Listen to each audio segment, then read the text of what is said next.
So, yan nga guys, nahiwan na natin ang spare ribs. So, mag-start na tayo magluto.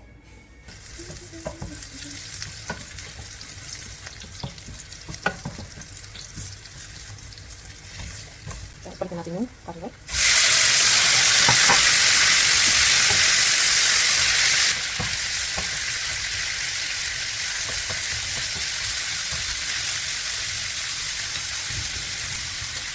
Tingnan natin ang konting salt para may lasang karne.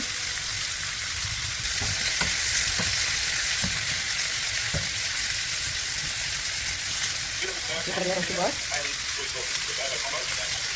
1 tablespoon of brown sugar.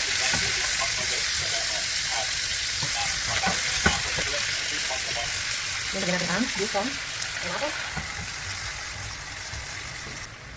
Okay, so lagyan natin ang vinegar. Soy sauce. Nagtahin lang natin ang soy sauce. Ano na para masyado. Okay. And syempre, oyster sauce samahan natin. Okay. And the bay leaves, of course. Stir natin.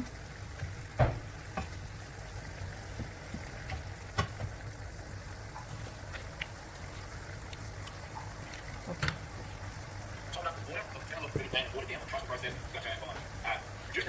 Okay natin ang uling.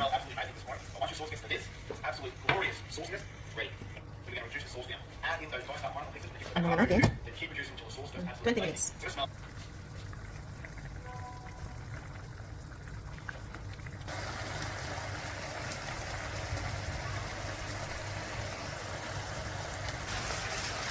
Okay, at this point, this is ready. See? Wow, see the sauce?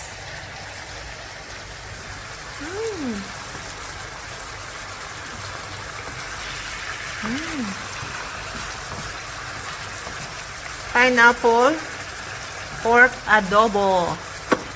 Yummy.